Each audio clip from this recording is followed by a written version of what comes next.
అందరికీ నమస్కారం అమ్మ. ఈరోజు మనం తెలుసుకుంటున్న అంశం ఏంటంటే 8వ తరగతి తెలుగులో 10వ పాఠ్యాంశమైన నాటి చదువు అనే పాఠ్యాంశానికి సంబంధించి టోటల్ నోట్స్ని ఈరోజు వీడియోలో చూద్దాం. ఇంకా ఆలస్యం చేయకుండా వీడియోలోకి వెళ్ళిపోదాం. ఇంకా మన ఛానల్ సబ్స్క్రైబ్ చేసుకున్న వాళ్ళు ఎవరంటే దయచేసి సబ్స్క్రైబ్ చేసుకొని లైక్ చేసి షేర్ చేసి మీ ఫ్రెండ్స్కు రిలేటివ్స్ అందరికీ సబ్స్క్రైబ్ చేసుకోమని చెప్పండి. నా ఛానల్ని సబ్స్క్రైబ్ చేసుకొని ప్రత్యక్షంగా పరోక్షంగా సపోర్ట్ చేస్తున్న వాళ్ళందరికీ పేరు పేరున ప్రత్యేకమైన హృదయపూర్వక ధన్యవాదములు. అందరికీ ధన్యవాదాలు. దయచేసి వీడియోని మాత్రం స్కిప్ చేయొద్దు. ఇంకా ఆలస్యం చేయకుండా వీడియోలోకి వెళ్ళిపోదాం. మొదటి ప్రశ్న, ఆత్మకథ ప్రక్రియ లక్షణాలను గురించి రాయండి. తర్వాత రెండవ ప్రశ్న, వెంకటరమణయ్య పరీక్షలలో కృతార్థుడైన విధానం రాయండి. తర్వాత మూడవ ప్రశ్న, నాటి విద్యార్థులు దసరా పండుగకు చేసిన కార్యక్రమాన్ని గురించి రాయండి. తర్వాతి ప్రశ్న, ఆనాటి విద్యా విధానంలో ఉన్న ప్రత్యేకత ఏమిటి? జాగ్రత్తగా స్క్రీన్ షాట్ తీసుకోండమ్మా. అక్షరాలు కనుక క్లియర్గా కనిపించకపోతే నెట్ క్వాలిటీ పెంచుకొని స్క్రీన్ షాట్ తీసుకోండమ్మా. ఇంకా మన ఛానల్ సబ్స్క్రైబ్ చేసుకుని వాళ్ళు ఎవరంటే దయచేసి సబ్స్క్రైబ్ చేసుకొని లైక్ చేసి షేర్ చేసి మీ ఫ్రెండ్స్కు రిలేటివ్స్ అందరికీ సబ్స్క్రైబ్ చేసుకోమని చెప్పండి. నా ఛానల్ని సబ్స్క్రైబ్ చేసుకొని ప్రత్యక్షంగా పరోక్షంగా సపోర్ట్ చేస్తున్న వాళ్ళందరికీ పేరు పేరున ప్రత్యేకమైన హృదయపూర్వక ధన్యవాదములు. జాగ్రత్తగా స్క్రీన్ షాట్ తీసుకున్నాను. తర్వాత నెక్స్ట్ 5వ ప్రశ్న, విద్యా ఆవశ్యకతను రాయండి. జాగ్రత్తగా స్క్రీన్ షాట్ తీసుకున్నాను. ఎక్కడికక్కడ స్క్రీన్ షాట్ తీసుకోండి. మళ్ళీ చెప్తున్నా అనుకోద్దండి. ఒకవేళ అక్షరాలు కనుక క్లియర్గా కనిపించకపోతే నెట్ క్వాలిటీ పెంచుకొని స్క్రీన్ షాట్ తీసుకోండమ్మా. అన్నదమ్ములు వాటాలు వేసుకోవచ్చు. తర్వాత ఇది కంటిన్యూషన్ కూడా. 6వ ప్రశ్న, నాటి నేటి విద్యా విధానాలు తారతమ్యం గురించి రాయండి.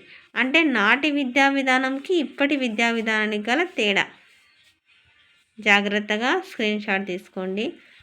మళ్ళీ చెప్తున్నాను అనుకోద్దండి. మా అక్షరాలు కనుక క్లియర్గా కనిపించకపోతే నెట్ క్వాలిటీ పెంచుకొని స్క్రీన్ షాట్ తీసుకోండి.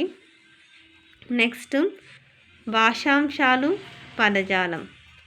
1వ క్రింది వాక్యాలలో గీత గీసిన పదాలకు అర్థాలు రాసి వాటితో సొంత వాక్యాలు రాయండి. విద్య అంటే చదువు. విద్యకు సాటైన ధనం లేదు. సొంత వాక్యం ఏంది? చదువు చుట్టే చదువు వలన సంస్కారం ఏర్పడుతుంది. కొంతమందికి చదువు ఉంటుంది కానీ సంస్కారం ఉండదు.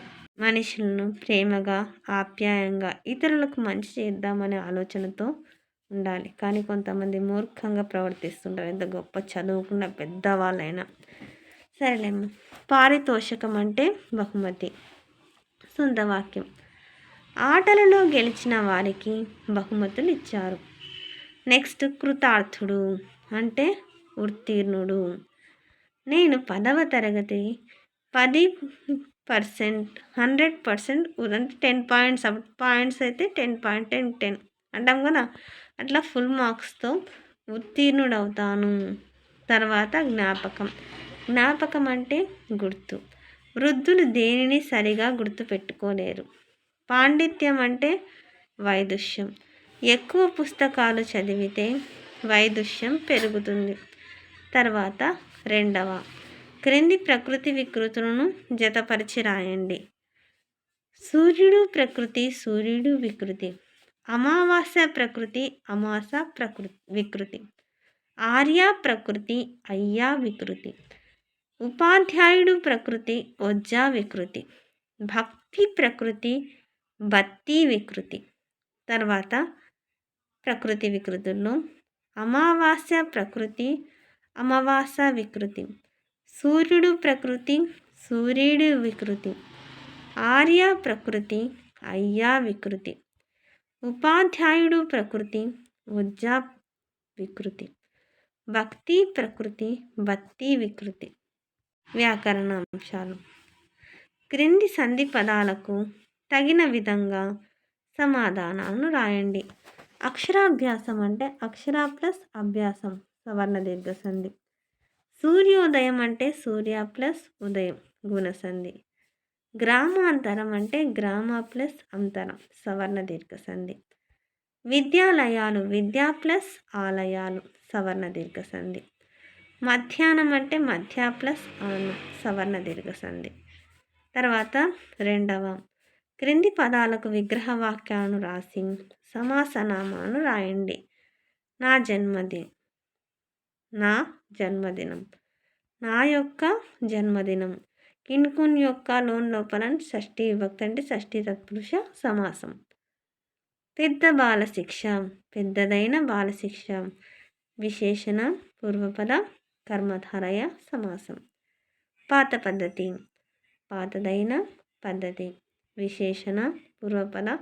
ఇక్కడ చూడండి ఎట్లా అంటే బాలశిక్ష మామూలే, కానీ ఎట్లాంటి బాలశిక్ష పెద్దదైన ప్రత్యేకత ఉంది కాబట్టి ముందుగా ఫస్ట్గా, కాబట్టి విశేషణం. ప్రత్యేకత ఏమంటారు విశేషణం. పూర్వపదం అంటే ముందు ఫస్ట్ వచ్చింది కాబట్టి ప్రత్యేకత, దాన్ని విశేషణ పూర్వపద కర్మధారయ సమాసం అంటారు. ఇక్కడ చూడండి పద్ధతి మామూలే, కానీ ఎట్లాంటి పద్ధతి పాతదైన పద్ధతి అంటే పాతది ప్రత్యేకత అంటే విశేషణం మొదటి పదంగా వచ్చింది కాబట్టి దీన్ని విశేషణ పూర్వపద కర్మధారయ సమాసం అని అంటారు.